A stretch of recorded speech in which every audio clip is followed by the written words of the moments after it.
शहर के सदर बाजार में हर सुबह की तरह सब्जी मंडी की चहल पहल शुरू हो चुकी थी।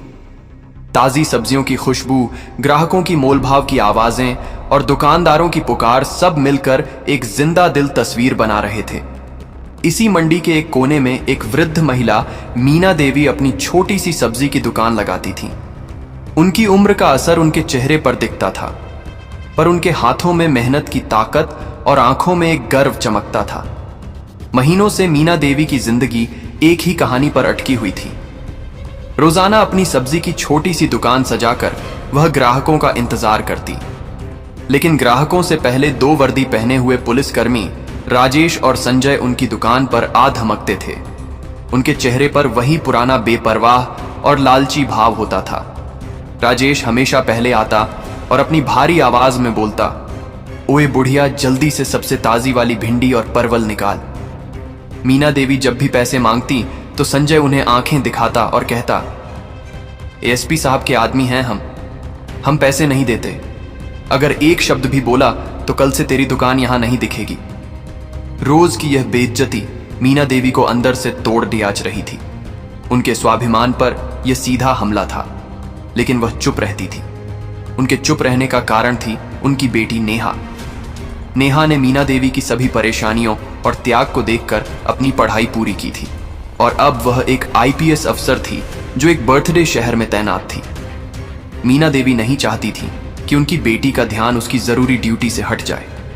वह नेहा के सपनों को अपने अपमान से मैला नहीं करना चाहती थी। नेहा अक्सर अपनी मां से फोन पर पूछती थी, मां सब ठीक है, कोई परेशानी तो नहीं?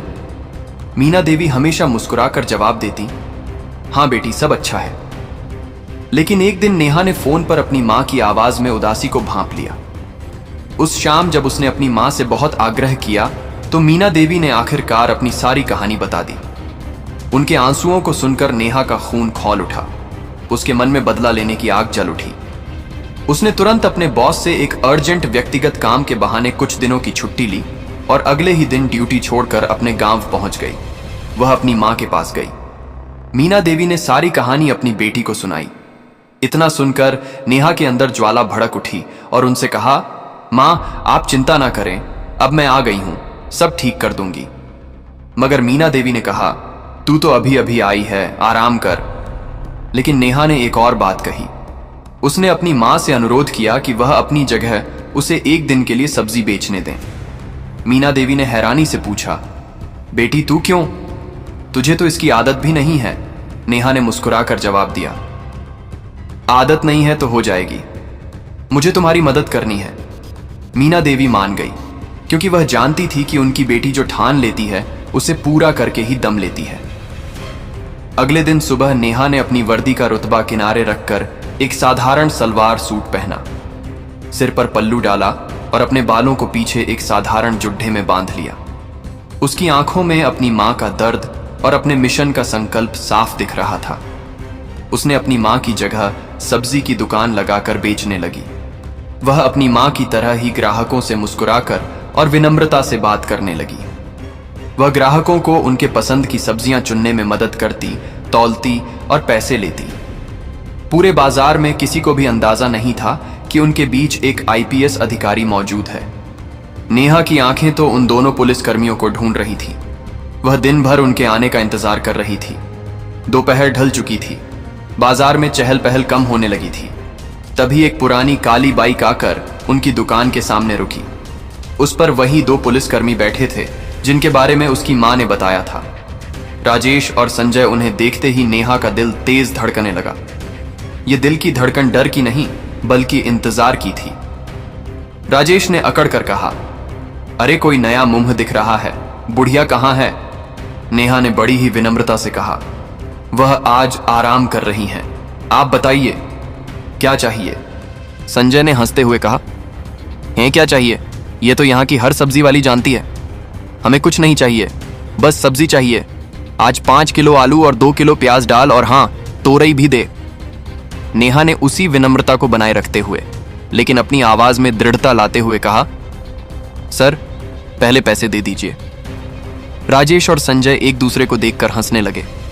राजेश ने कहा, ओह नहीं हो तो जान लो, हम यहाँ के थानेदार साहब के खास हैं, हम पैसे नहीं देते, तू भी अपनी बुढ़िया मां से पूछ सकती है। यह सुनकर राजेश का चेहरा लाल हो गया। उसने अपनी आवाज में रर भरकर कहा, ज्यादा अकल मत लगा, समझी? चुपचाप सब्जी दे, नहीं तो कल से तेरी यह दुकान भी नहीं रहेगी। नेहा ने अपनी जगह से हिलने की बजाय आंखों में आंखें डालकर कहा, अकल तो आप लगाइए सर, जनता की सेवा करने के लिए आपको वर्दी मिली है, लेकिन आप इसका गलत इस्तेमाल कर रहे हैं। आप जैसे लोगों की वजह से ही पुलिस का सम्मान कम हो रहा है। यह सुनकर राजेश का पारा चढ़ गया। वह बाइक से उतरकर नेहा की तरफ आया और हाथ उठाकर उसे थप्पड़ मारने ही वाला था कि नेहा ने उसका हाथ हवा में ही पकड़ एंच लिया। चट्टाक की तेज आवाज आई। यह आवाज थप्पेज की नहीं, बल्कि नेहा के तेज हाथ की थी, जिसने राजेश की कलाई को जोर से मोदे दिया और जोर से धक्का देकर नीचे गिरा दिया। राजेश दर्द से चिल्लाने लगा, अरे मेरा हाथ तू कौन है? चुपचाप खड़े रहो। नेहा ने उसी कड़ी अचक आवाज में कहा। संजय, जो अब तक बाइक पर बैठा था, वह भी घबरा कर उतर गया। दोनों पुलिसकर्मी समझ नहीं पा रहे थे कि यह साधारण सी दिखने वाली लड़ेचकी इतनी ताकतवर कैसे हो सकती है। तभी नेहा ने अपनी जेब से एक फोन निकाला और एक नंबर डायल किया। सर, मैं आईपीएस नेहा वर्मा बोल रही हूं। मैं इस समय सदर बाजार में हूं और यहां दो पुलिसकर्मी राजेश और संजय मुझसे बदतमीजी कर रहे हैं और वर्दी का गलत इस्तेमाल कर रहे हैं। मैंने इनका वीडियो भी बना लिया है। आप तुरंत एक टीम यहां भेजें। इतना सुनते ही राजेश और संजय के चेहरे का रंग उड़ीच गया। उन्हें विश्वास ही नहीं हो रहा था कि जिस लड़ी डीडीएचकी को वे एक मामूली सब्जी बेचने वाली समझ रहे थे, वह एक आईपीएस अफसर थी। कुछ ही मिनटों में पुलिस की गाड़ी सायरन बजाती हुई वहां आ पहुंची। डीएसपी रैंक का एक अधिकारी गाड़ी से उतरा और नेहा को सैल्यूट किया। मैडम, आप यहां क्या हुआ? नेहा ने अपनी मां की पूरी कहानी बताई और साथ ही उन दोनों पुलिस वालों की बदतमीजियों का फोन में रिकॉर्ड किया हुआ वीडियो भी दिखाया। पूरे बाजार के लोग इकट्ठे हो गए थे और सब यह तमाशा देख रहे थे। राजेश और संजय का सिर शर्म से झुक गया था। नेहा ने उन दोनों से कहा, आप लोगों को जनता की रक्षा करनी चाहिए, लेकिन आप उनका शोषण कर रहे हैं।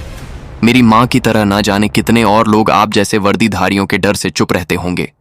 आज मेरी मां को जो सम्मान मिला है, वह हर मां का सम्मान है। डीएसपी ने तुरंत कार्यवाही की। भरे बाजार में उन दोनों पुलिस वालों को हथकड़ियां पहनाई गईं। राजेश और संजय ने अपनी हरकतों के लिए माफी मांगी, लेकिन नेहा ने उन्हें कोई रियायत नहीं दी। यह सिर्फ उनकी मां के लिए नहीं, बल्कि हर आम नागरिक के लिए एक सबक था। गिरफ्तारी की खबर तुरंत मीडिया में फैल गई। शाम तक यह खबर हर चैनल और अखबार की हेडलाइन बन चुकी थी। आईपीएस अफसर ने अपनी मां का लिया बदला, वर्दीधारी गुंडों का भंडाफेज। एक बेटी ने मां को दिलाया सम्मान। हर जगह यही सुर्खियां उठी। मामला पुलिस तक ही नहीं रुका। नेहा ने खुद इस केस की चार्जशीट तैयार की। वीडियो, ऑडियो और गवाहों के बयानों को इतनी मजबूती से जोड़ा गया कि राजेश और संजय को तुरंत कोर्ट में पेश किया गया। कोर्ट रूम में भारी भीड़ थी। मीडिया के कैमरे बाहर लगे थे। अंदर नेहा अपनी मां के साथ कटघरे में खड़ी थी। राजेश और संजय हथकड़ियों में मुस्कुरा रहे थे। उन्हें यकीन था कि कुछ नहीं होगा। उनके वकील मिस्टर वर्मा ने जज से कहा, हुजूर, यह सब सिर्फ एक झूठी कहानी है। एक मामूली सब्जी वाली और उसकी बेटी, जो एक जूनियर अफसर है, हमारे सम्मानित पुलिस अधिकारियों को बदनाम करना चाहती हैं। तभी नेहा का वकील खड़ा हुआ और उसने कहा, हुजूर, हम अपनी बात सबूतों से साबित करेंगे। हम हवाई बात नहीं करते। सबसे पहले उन्होंने मीना देवी को बुलाया। मीना देवी ने आंखों में आंसू लिए अपनी पूरी कहानी सुनाई। फिर बाजार के दुकानदार और रिक्शा वाले ने भी गवाही दी। लेकिन असली ड्रामा तब शुरू हुआ जब नेहा के वकील ने गुप्त कैमरे का वीडियो कोर्ट में चलाया। पूरे कोर्ट रूम में सन्नाटा छा गया। वीडियो में राजेश और संजय का असली चेहरा सबके सामने था। वे कैसे लोगों को धमकाते थे, कैसे मुफ्त में सामान लेते थे और कैसे उस रिक्शा वाले को पीटते थे। सब कुछ साफ साफ दिख रहा था। जब राजेश ने मीना देवी को धमकी दी और कहा कि वह उसकी दुकान बंद करवा देगा, तो पूरे कोर्ट रूम में गुस्सा भर गया। राजेश और संजय के वकील मिस्टर वर्मा ने कहा, हुजूर, यह वीडियो फर्जी है, इसमें हेरफेर की गई है। तभी नेहा ने कहा, यह वीडियो 1 मिनट भी हेरफेर नहीं किया गया है और मेरे पास इसकी ऑडियो रिकॉर्डिंग भी है। उसने ऑडियो भी चला दिया। जज के सामने कोई शक नहीं रह गया था। उन्होंने राजेश और संजय के वकील की एक नहीं सुनी और फैसला सुरक्षित रख लिया। कुछ दिनों बाद जज ने फैसला सुनाया। उन्होंने अपने फैसले में कहा, पुलिस जनता की सुरक्षा के लिए है ना कि उन्हें धमकाने के लिए। ऐसे अधिकारियों की वजह से पुलिस पर लोगों का भरोसा कम होता है। इन दोनों ने न सिर्फ अपनी वर्दी का अपमान किया है, बल्कि एक मेहनती मां के सम्मान को ठेस पहुंचाई है। जज साहब ने राजेश और संजय को मारपीट, धमकी और आधिकारिक पद का दुरुपयोग करने के जुर्म में 2 साल की कठोर कारावास की सजा सुनाई। साथ ही दोनों को उनकी नौकरी से भी हमेशा के लिए बर्खास्त कर दिया गया। उस घटना के बाद पूरे सदर बाजार में नेहा के चर्चे थे। मीना देवी की आंखों में आंसू थे, पर इस बार ये अपमान के नहीं, गर्व और खुशी के आंसू थे। अगले दिन जब नेहा ने अपनी मां को सब्जी बेचते हुए देखा तो इस बार वह बिल्कुल निडर और खुश लग रही थी। मीना देवी के चेहरे पर वही पुरानी आत्मविश्वास से भरी मुस्कान लौट आई थी। नेहा अब बाजार के लोगों के लिए सिर्फ एक आईपीएस अफसर नहीं, बल्कि एक हीरो बन गई थी। उसने साबित कर दिया था कि चाहे कोई कितना भी ताकतवर हो, सच और ईमानदारी के आगे उसे झुकना ही पटचता है। मीना देवी अब भी अपनी दुकान लगाती थी, पर अब वह पूरी तरह निडर थी। उनकी दुकान पर अब पुलिस वाले भी आते थे, लेकिन सम्मान के साथ। एक दिन एक नया पुलिस अफसर जो अभी अभी उस थाने में आया था, मीना देवी की दुकान पर आकर रुकता है। वह मीना देवी से कहता है, माँ मुझे कुछ सब्जियां दे दीजिए, और जेब से पैसे निकालने लगता है।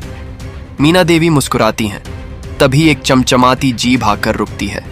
उसमें से वही वर्दी में आईपीएस नेहा वर्मा उतरती है। वह उस अफसर के कंधे पर हाथ रखकर कहती है, अफसर, आज से हमारी टीम का सबसे पहला नियम है, माँ का सम्मान ही हमारी सबसे बड़ी ड्यूटी है। वह अफसर सलाम करता है। नेहा अपनी माँ के पास जाकर उन्हें गले लगाती है। मीना देवी की आंखों में आंसू हैं, जो अब हार के नहीं बल्कि जीत के हैं। वह समझ चुकी थी कि उनकी बेटी ने सिर्फ उनका बदला नहीं लिया, बल्कि पूरे बाजार को इंसाफ की एक नई राह दिखाई थी। नेहा ने साबित कर दिया था कि एक आईपीएस अधिकारी की सबसे बड़ी पहचान उसकी वर्दी नहीं, बल्कि उसका साहस, उसकी ईमानदारी और उसकी मां का सम्मान होती है। तो दोस्तों, आपको ये कहानी कैसी लगी?